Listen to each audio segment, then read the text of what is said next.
We have solid ground, but the smell's kind of wretched. Yeah, there's a lot of poo. A lot of poo. There's wild ponies about, so we do have to watch out for those. But if we do see any, try and film them for you. We won't be eating them though. We got other things to try and eat than ponies. Yeah.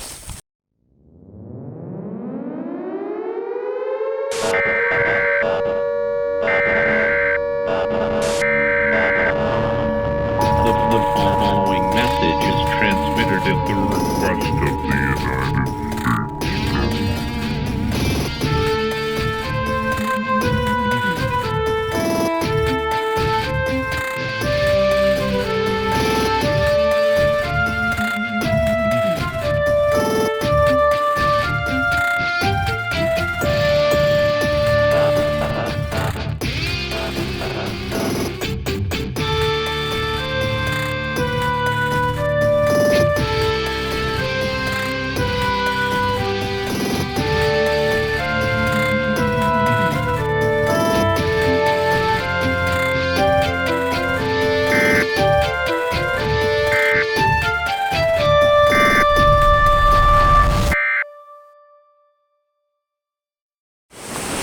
Well, ladies and gentlemen, we're back. Grimm here, Fallout. A lot of people think that when you want to bug out, you want to bug out to, I guess you could say, an island location. You know, a deserted island. Well, kind of found ourselves one here, so we're making our way to a secluded area. We're gonna see what is going out to a deserted island a good idea for you to bug out. Fallout, as you can see, or you can't tell, got himself a new pack since the last trip. So he's been always having a little bit of difficulty with it. So right now, he's adjusting it on the fly as we make our way further down the beach. Do have to say that walking down a beach, a very long, straight beach, gets very monotonous very quickly.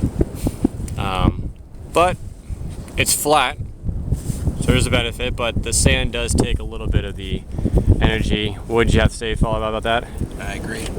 Yeah. Looks are deceiving. But Flat, but sand sinking you in the ground with a lot of weight. Yep. Is a problem in itself. Making our way inland to that wooded area will give us a little bit of cover from the wind. Nice sort of elements. Tell you, right here, this right here, solid ground. Very, very nice. Do not take it for granted, folks. Got Fallout here, set up his tent. What he's been doing here is actually he's been scooting a bunch of these pine boughs underneath, which are gonna add a little bit of cushion and comfort. It's like the Hilton tonight.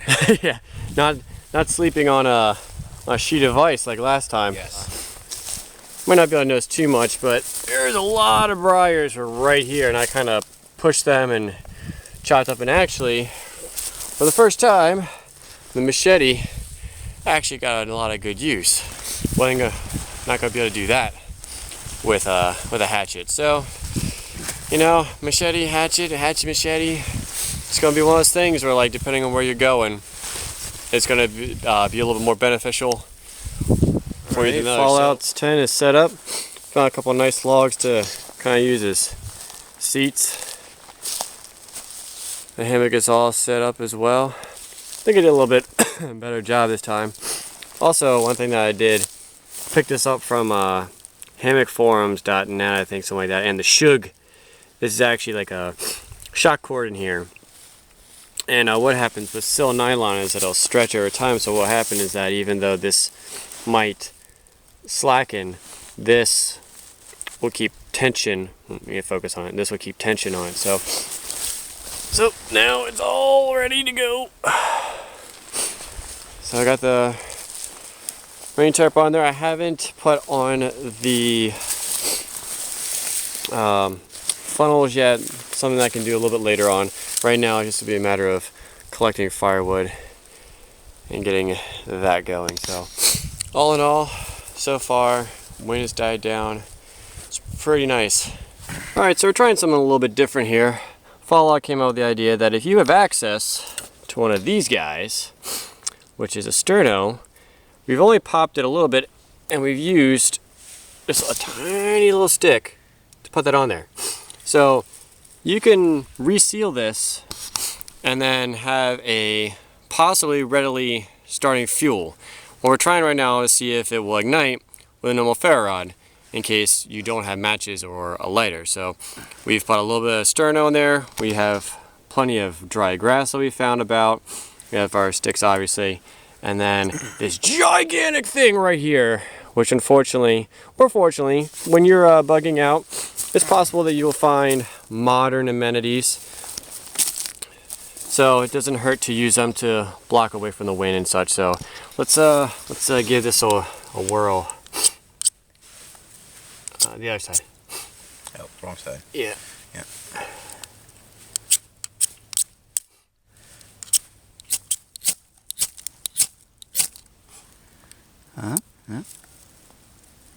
It's not catching it. Oh. Huh. We got it lit, but we had to use a match or a lighter. So apparently, sterno won't take a spark. Just a flame. It needs a flame to, I don't know, I just kind of get the whole thing going. Now, once it was going though, man, it was lit when it wasn't getting blown out very easily. So that's still something that you can possibly do. Obviously, if you use the whole can, like you normally would, you'll have 2 hours of flame.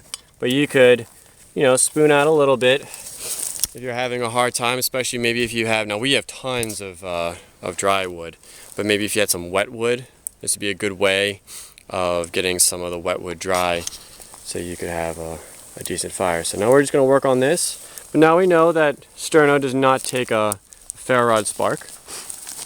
We have a visitor at our camp. Just kind of checking out. Guess he wanted to see what we were kind of cooking up, if he liked it or not. Right now we're making some pine needle tea, and then Fallout found himself, what was it again? Mussels. He found a mussel. We found a mussel bed. He only brought one, so right now we're using the modern conveniences of this device to boil up the mussel and make some tea. So again, you're really not really cheating if you find something out there in the wild, you know, to use for your benefit. So I don't really consider this a bug out cheat right now. She's steaming and she's cracked open. So she was alive, and I believe possible low calorie, high protein food source here. Do you want me to actually videotape you eating it, or you just want to kind of leave that be? Oh, no, we can do that. Gotta get it to cool down a little and get it out of here. So, yeah. How is it?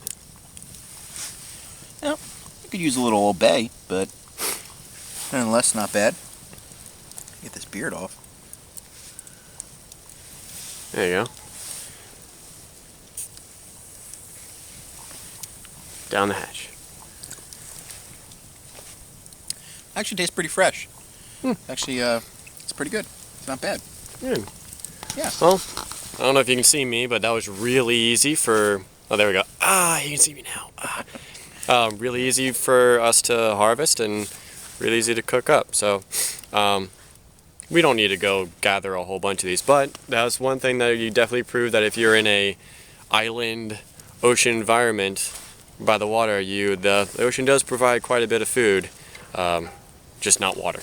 So we're gonna continue with our pine needle tea and enjoying the fire and this lovely evening. Day 2, as you can see and hear, it has rained this morning. Fortunately, as you notice, I do not have any of my little funnels on there. Obviously it's, you know, don't do it early enough, and then it gets dark, and then you don't feel like doing it, and then you think, oh, I'll do it tomorrow. Mañana does not work in a bug out survival situation. So luckily I still have excuse me, plenty of water. Still fighting off a little cold from earlier. Another thing, you can't choose when to bug out. Even if you're feeling under the weather, you need to get out here. So, but it's a little cooler. Hopefully it will get up to the 50s that it said it would, and see how long this rain lasts. It's not too heavy. A little drip on the screen right there. Get off. So right now, just working on the fire. So I have a little place to warm up from the cool night. Even though it's been raining for quite a few hours, you can see here that the color change, discoloration between the wet and the dry. So these pine needles are going to be drier than these, and then obviously and there's some bark here and some small twigs. So down here it's going to be drier, and this is where you can pull a lot of your sort of maybe tinder material, or maybe some here's some sticks that fall in, and they are in that line of dryness.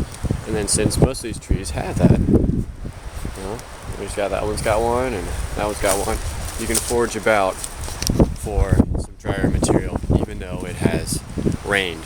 Well, now that it's stopped raining, these are not as useful, but basically these are the little funnels that I purchased. And the nice thing about these is that bottoms are pretty much universally adaptable to most soda bottles, and they adapt to my Sawyer Mini bags. So right now, remember this little thread from a long time ago? I'm gonna try and use it and tie little loops here, so then I can string it from my rainfly, that in case if it does rain a little bit more, so you get some water collection. Since right now we got plenty of water, surprisingly enough, and haven't had any issues, but doesn't mean that you wouldn't want to prepare for the future. So see how this works out. The nice thing about having these horses about is that you get horse poo. And horse poo is kind of similar to cow. It's ungulate, so it's going to be a lot of grass compacted, and that's going to make for a good way of keeping your fire smoldering. But as you see, I just broke this one open. You can see might look real dry, but inside it's still a little wet. And even though we've had some rain, some of it's pretty still dry. But we used a little bit of it earlier, and it smolders and holds the flame pretty decently. It's up to you whether you want to wear gloves or not. I think Fallout wore gloves.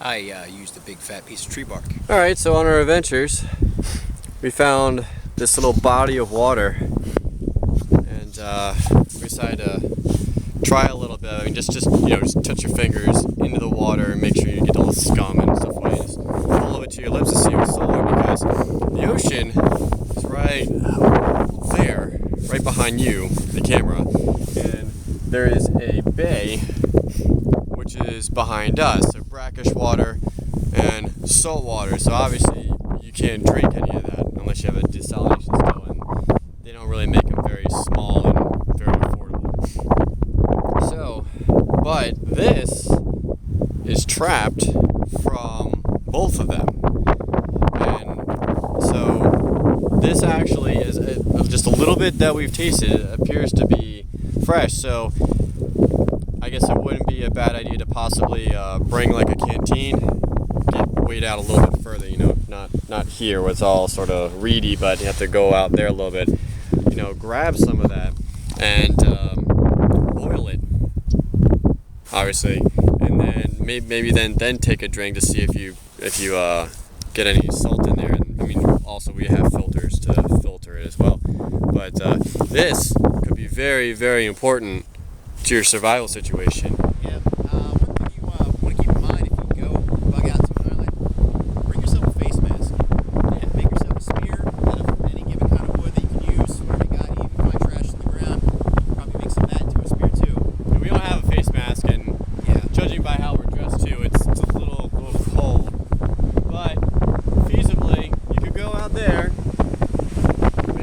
little bit lower, you know, little like lagoon area. Like, I mean, because obviously your island might be different.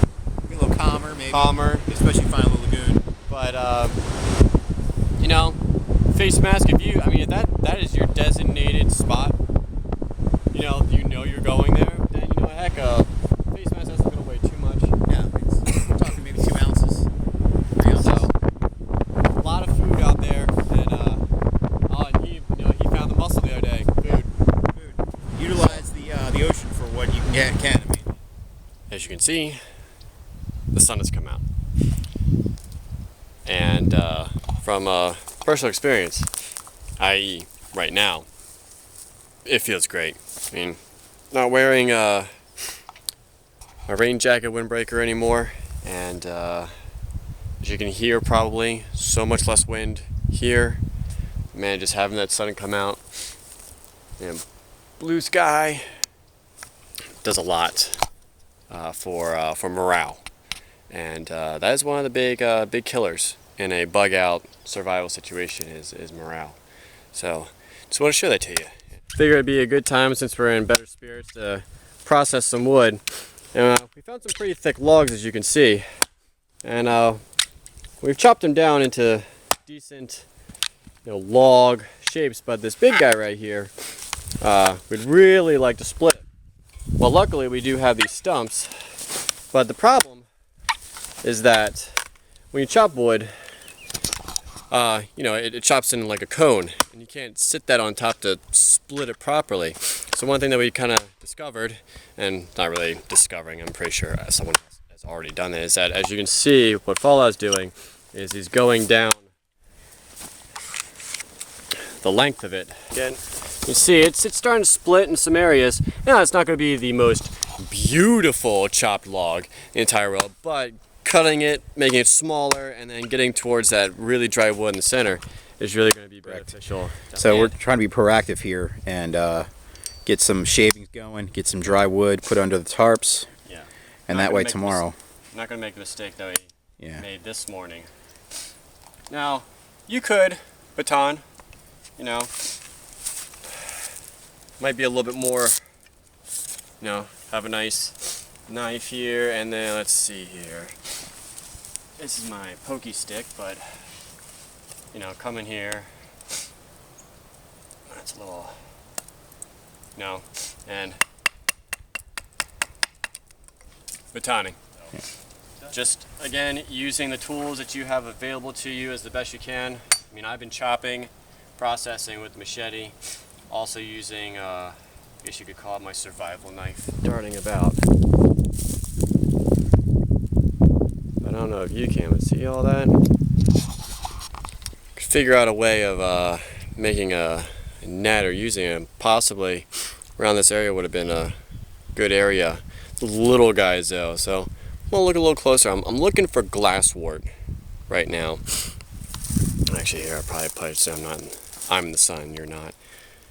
Which grows in marshy areas, so, and saltwater. But it might just be a little bit too early in the spring to have it, but that's what I'm doing right now. We have mussels. They attach themselves all to the edges here. Some are alive, some are not. You can tell if they're open and you give them a squeeze and they don't shut on their own, they're dead. It's if they're open. If they're open. If you go to cook them and they're shut and they don't open up, these guys don't open up, then he was clearly dead to begin with. Gotcha, and that's one of these guys, one of the guys that you had last night, correct? Yes, this is correct. So here's a really pretty big oyster bed. Put him back home, give him some life. But here's another one right here, but definitely some sustainable food. Actually, wow, there's another whole bunch of beds over there too. Yeah, they're everywhere. So Littered all along here.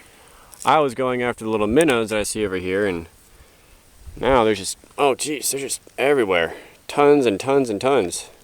There's a nice little raw bar right here for us if we wanted it. I found last night was really, feet got really cold, you know. So hoping that will not be. This will help, you know. Double layer socks, dry socks will do that. So if I wake up in the morning, or I wake up in the middle of the night, or you see me in this position later on and I'm having miserable, I'll let you know, but time for some well-earned sleep. Good night. Day 3. Fire going. This one we actually blew from a single little tiny ember that was still left from last night. So that was pretty fun. Didn't use any lint. Only just used the dried pine needles and a little bit of some punky wood that we had dried out previously, and blew it into that. So just having a little breakfast, as you can see behind me. Fallout is already breaking down camp. I haven't worked so much, but made the fire. Enjoying this beautiful morning. Did sleep better. Fallout, how did you sleep? Perfect. Perfect. Good. So double socks worked. They still got a little cold, and there's still some cold spots, but again, I think that's partly on. I have a very old sleeping bag. Update that, but definitely got a whole lot better sleep tonight, or last night. Sorry. So just gonna enjoy the fire, eat some breakfast, and then eventually make our way out. As you can see, everything is packed up. This is where Fallout's tent was. You can see where my hammock was. Our dried wood that we didn't use. Key thing to do here though is that always leave no trace. As you can see, no trace. No trace. Except for the wood pile. That's not a big deal. But I want to leave no trace that you're ever there. First of all, since you're probably going to be using state parks, national forests, things like that, it's the rules. But also, more importantly, if you're in an actual bug out situation and if you were on the move, you don't want people to know that you were there. Well, thank you,